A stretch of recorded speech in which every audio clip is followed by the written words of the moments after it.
Tu parles sans cesse, convaincu que ta voix forge ton importance. Mais chaque mot prononcé ouvre une brèche, affaiblit ta posture et livre ton être à la dissection des autres. Dans l'arène invisible où se mesurent les esprits, les plus puissants sont souvent ceux qui se taisent. Ils ont compris qu'un silence bien placé a plus d'impact qu'un millier de discours. Tu crois imposer ta valeur en la proclamant. Mais c'est en te faisant rare, en enveloppant ton être d'un silence maîtrisé, que tu deviens impossible à ignorer. Aujourd'hui, je t'invite à explorer une dimension souvent négligée, celle du silence comme stratégie, à travers les enseignements de Machiavel. Non pas pour apprendre à manipuler, mais pour comprendre ce que le langage peut compromettre et ce que le silence protège. Pose-toi cette question honnêtement. Combien de fois t'es-tu exposé, fragilisé, simplement parce que tu voulais être entendu? Combien de vérités intimes as-tu livrées sans y être contraint, juste pour combler le vide? Réfléchis. Si tu devines en toi une force muette encore inexploitée, alors écoute attentivement. Ce chemin ne mène pas vers le mutisme, mais vers une forme supérieure de discernement. Ce que Machiavel nous apprend, ce n'est pas l'art de se taire pour dominer, mais celui de se retenir pour exister avec lucidité. Contrairement à l'image caricaturale d'un homme prêt à tout pour le pouvoir, il était d'abord un observateur froid et clairvoyant des mécaniques humaines. Dans Le Prince, il ne glorifie pas la parole, il la soupèse. Il montre que celui qui parle sans mesure se rend vulnérable. À son époque, une simple parole mal interprétée pouvait envoyer au bûcher ou te faire perdre un appui vital. Le silence n'était pas un choix esthétique, mais un instinct de survie. Il savait que parler revient à dévoiler ses fondations, ses espoirs, ses doutes, ses limites. Tandis que se taire, c'est bâtir une enceinte impénétrable autour de soi. Ce principe n'a rien perdu de sa pertinence. Aujourd'hui encore, dans un monde saturé de déclarations superficielles, ceux qui savent peser leur silence détiennent une forme rare de contrôle. Ils observent, pendant que d'autres s'effondrent sous le poids de leurs propres mots.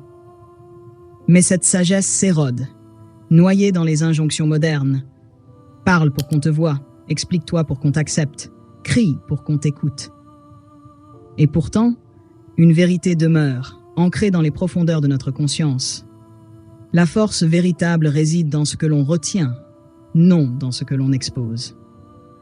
Tu te crois fort parce que tu t'exprimes. Mais chaque mot est une faille, chaque justification t'écarte de ton mystère. Tu remets tes pensées entre les mains d'autrui comme un otage sans défense. Et en face, nombreux sont ceux qui attendent la moindre faille pour la transformer en flèche. Ce besoin de parler vient souvent d'un désir mal assumé d'être validé, reconnu, consolé. Mais ceux qui possèdent un pouvoir profond le savent. Le silence n'est pas un vide, c'est une armure. Un espace neutre, où les projections se brisent, où les jugements échouent, où la manipulation perd prise. Machiavel ne se contentait pas de disséquer les jeux politiques. Il plongeait dans les zones obscures de la nature humaine. Et l'une de ses leçons les plus durables tient en une vérité simple. Ce que tu ne dis pas te protège bien plus sûrement que ce que tu révèles. Parler, c'est se dépouiller. Se taire, c'est régner.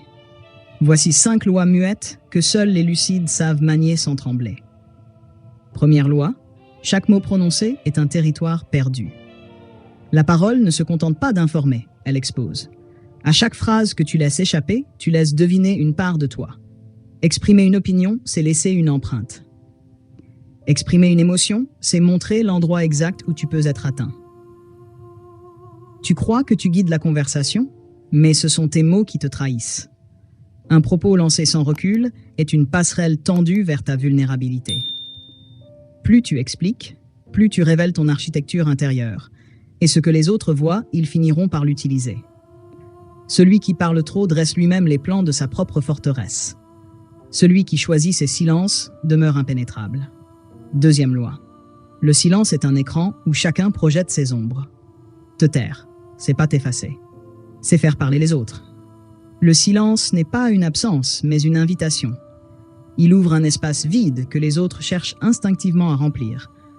On cherche à comprendre ce que tu caches, on imagine, on interprète, mais tout ce qu'ils perçoivent, c'est leur propre reflet. Là où le bavard tente de façonner son image, le silencieux laisse les autres révéler la leur. Le mutisme trouble, il déstabilise. Il rend le jeu asymétrique. Et dans ce déséquilibre, les vérités profondes émergent. Tu n'as rien à prouver, juste à écouter. Le silence révèle ce que la parole camoufle. Troisième loi, le bavardage est un pansement sur une faille. Ceux qui parlent sans cesse se fuient eux-mêmes. Ils remplissent l'air de mots pour étouffer le tumulte intérieur. Ils ne cherchent pas à convaincre, ils cherchent à ne pas sombrer dans le doute. Le besoin de se raconter n'est souvent qu'une tentative désespérée d'exister aux yeux des autres. Machiavel le savait. La force d'un esprit réside dans sa capacité à ne pas tout livrer. Celui qui se connaît n'a rien à prouver. Il n'argumente pas pour se légitimer. Son silence n'est pas un vide, c'est une affirmation tranquille de sa maîtrise. Quatrième loi, ce que l'on comprend trop bien peut être détruit. Plus tu parles, plus tu deviens prévisible. Ton humeur, ton orgueil, tes réactions deviennent lisibles, et ce qui est lisible est contournable. L'adversaire n'a qu'à t'écouter pour savoir où frapper. Machiavel l'enseignait à ses disciples. La meilleure défense est l'opacité. L'être indéchiffrable n'offre aucune prise. C'est dans le brouillard que naît l'autorité véritable. Ceux qui dévoilent leurs pensées en continu deviennent des cartes ouvertes. Et une carte ouverte est une carte déjà conquise. Cinquième loi. Le silence est l'attente armée. Le vrai pouvoir n'agit pas dans l'urgence. Il observe, il sent, il patiente. La force ne réside pas dans la rapidité, mais dans le discernement. Ceux qui frappent trop tôt se dévoilent. Ceux qui savent attendre voient tout sans être vus.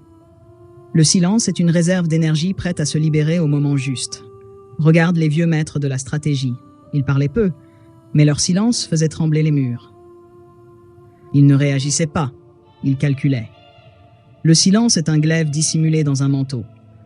Ceux qui le maîtrisent n'ont pas besoin de gestes grandioses. Un seul mot, au bon moment, suffit à faire s'écrouler un empire. Ce que tu viens de lire n'est pas un éloge de la passivité. Le silence véritable n'est pas une fuite. Il est une tension souveraine, un art invisible que peu osent cultiver. Car mal utilisé, le silence devient un piège. Se taire par crainte, c'est capituler sans combat. Le silence imposé par la peur est un aveu muet, une brèche pour qui sait l'interpréter. Ce mutisme-là ne protège pas, il expose. Il trahit la faiblesse plus sûrement qu'un cri d'alarme. Il transforme l'être en ombre, en silence creux, sans densité ni direction. Machiavel l'avait compris, le silence ne vaut que par la conscience qui le porte. Sans intention claire, il devient poison. Sans but, il est une torpeur. Sans maîtrise, il est une désertion. Alors pose-toi cette question, pourquoi te tais-tu? Est-ce par stratégie ou par peur de l'échec? Veux-tu préserver ton pouvoir ou masquer ton effondrement? Car le monde ne respecte pas les silences faibles. Il les broie, il les tord, il les transforme en aveux. Si tu choisis de te taire, alors fais-le comme on manie une épée, avec tranchant, avec justesse, avec autorité. Ne te tais pas par impuissance, tais-toi par puissance. Domine ton silence ou il te dévorera. Le vrai mutisme n'est pas absence, c'est un choix lucide. Il distingue ceux qui rayonnent dans l'ombre de ceux qu'on raye dans la lumière. Se taire, ce n'est pas se retirer, c'est parler autrement. Le silence authentique ne gomme pas, il grave. Il dégage une densité invisible que les autres ressentent avant de la comprendre. Un silence habité parle plus fort qu'un tumulte. C'est une influence sourde, une emprise sans effort. Le silence est un champ magnétique. Il attire, il repousse, il ordonne. Sun Tzu en avait saisi l'essence. Le pouvoir n'est pas dans l'éclat de la voix, mais dans l'opacité maîtrisée, dans l'attente stratégique. Le silence sans enracinement est une disparition. Mais quand il vient d'un noyau solide, il impose, il structure, il habite. Il fait résonner l'espace de ce qu'il retient. Quand ton silence est juste, ton regard pèse. Ta posture devient déclaration. Chaque absence de mots dessine une frontière qu'on n'ose plus franchir. Ce n'est pas la voix qui impressionne, c'est cette densité tranquille qui émerge de celui qui n'a rien à revendiquer. Incarne ton mutisme, qu'il ait une chair, une vibration, une solidité. Se taire ne suffit pas. Il faut rayonner assez pour que le silence devienne langage de commandement. Un silence vide efface, un silence fort gouverne. Cela exige une lucidité froide, un calme que rien ne brise, une confiance qui ne demande ni regard ni réponse. Celui qui maîtrise le non-dit projette ce que l'adversaire redoute, ce que l'allié ressent, ce que les foules reconnaissent sans mots. Le silence réel laisse une empreinte dans l'invisible. Ce n'est pas le manque qui parle, c'est la tension contenue. Mais il existe des silences factices, pleins de fuite, d'angoisse, de crispation. Ils bavardent à travers le corps, le souffle trahit, les yeux s'échappent. Ces silences-là s'effondrent au moindre choc. Le calme authentique ne se simule pas. Il se cultive. Il vient d'une maîtrise des orages intérieurs, pas d'un masque figé. Celui qui prétend être impassible mais brûle dedans est plus lisible qu'un livre ouvert. Il croit disparaître. Il s'expose. Le vrai silence est un étang sans vague. Il ne cherche ni adhésion, ni explication. Le faux silence, lui, est une tension camouflée. Il crie entre les lignes. Il tremble sous la surface. Maîtriser son silence commence par apaiser ce qui crie à l'intérieur. Il faut cesser de chercher les projecteurs, cesser de courir après les hochements de tête. Il faut s'unir à son silence, jusqu'à ce que l'immobilité devienne puissance. Un silence fébrile est un signal. Un calme vrai est une citadelle invisible. Et cette paix-là ne vient qu'au prix d'une longue conquête de soi. Le silence est un langage complet. Il ne ment pas. Jamais. Deviens ce calme que rien ne dérange. Sinon ton faux silence parlera à ta place, plus bruyamment que les mots. Le monde moderne est allergique au silence. Il te presse de commenter, d'intervenir, de te justifier. Il t'arrache au retrait, t'arrime à la réaction. Si tu refuses le vacarme, on t'accuse d'arrogance, d'indifférence. Partout, des voix s'élèvent pour conjurer leur propre peur du vide. Si tu ne rejoins pas le cœur, tu deviens énigme, menace. Aujourd'hui, Lao Tse verrait dans cette frénésie une nouvelle forme d'asservissement. L'hyper-réactivité est la fin de toute souveraineté. Chaque alerte, chaque tension est une micro-intrusion, un sabotage de ta capacité à rester maître de ton tempo. Et peu à peu, tu ne réponds plus aux choses. Tu y réagis. Tu n'agis plus. Tu es manipulé. Tu ne choisis plus. Tu consens sans le savoir. Ce monde ne redoute pas tes paroles. Ce qu'il craint, c'est ton silence. Il sait que celui qui choisit le silence sans céder devient insaisissable, imprévisible. Chaque instant de silence conscient est un acte de défi. Refuser de répondre, d'entrer dans le jeu, c'est reprendre sa souveraineté. Garder le silence aujourd'hui, c'est affirmer sa liberté. Refuser d'endosser un rôle imposé, c'est ériger une forteresse intérieure que personne ne pourra démanteler. Le silence est un art, pas un simple hasard. Il se cultive, se façonne. Il n'est jamais spontané. Il s'agit d'une conquête, d'un combat contre soi-même, contre la tentation d'être vu, de combler le vide par le discours, contre la peur du néant. Apprendre à se taire, c'est maîtriser l'art de contenir, de résister au besoin d'expliquer, de remplir les blancs. Sun Tzu en connaissait la valeur. La vraie puissance naît de cette patience invisible. Ceux qui ne savent pas rester silencieux sont esclaves, esclaves de leur propre besoin de réagir. Et chaque parole devient un poids qui les entrave. Le silence est un exercice exigeant. Il requiert une telle discipline qu'un seul mot retenu devient une victoire. Se taire au moment opportun est plus difficile que parler 1000 fois.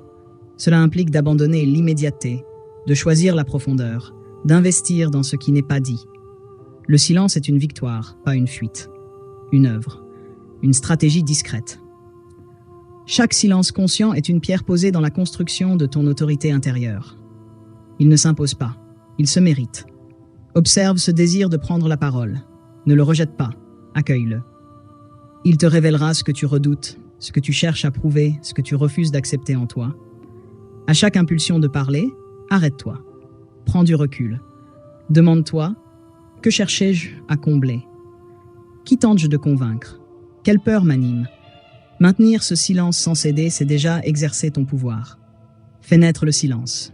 Ne l'attends pas passivement, construis-le au cœur du chaos. Choisis les moments de vide. Ne remplis pas tout. Entre deux phrases, laisse respirer le silence. Entre deux réponses, offre un espace. C'est dans ces espaces que s'enracine ta force. Et quand le monde t'agite, prends le temps. Fais preuve de retenue. Choisis le silence avant toute réaction. Ce temps suspendu, cette pause, c'est ton domaine, ta souveraineté. C'est là que tu fixes ton tempo. La tranquillité est une force compacte. Celui qui conserve son calme devient une énigme, une présence qu'on hésite à défier. Le silence ne doit pas être une simple technique. Il doit devenir ta nature profonde. Une seconde peau, un état d'esprit, une marque. Ne cherche plus à être compris. Fais exister ta présence avec une telle intensité que tu n'auras plus besoin de justifier tes silences. Laisse le silence imprégner ton regard, s'ancrer dans ton corps, rythmer ta respiration. Qu'il n'y ait plus de décalage entre ce que tu ressens et ce que tu révèles. Quand tu incarnes pleinement le silence, tu n'as plus besoin de convaincre. Ce n'est pas un retrait. C'est un refus d'être décrypté. C'est bâtir une force que personne ne pourra pénétrer. Celui qui parle trop s'éparpille. Celui qui se tait avec assurance devient un roc. Alors, affirme ta forteresse. Et si ce message résonne en toi, écris simplement en commentaire « Je choisis la puissance du silence ».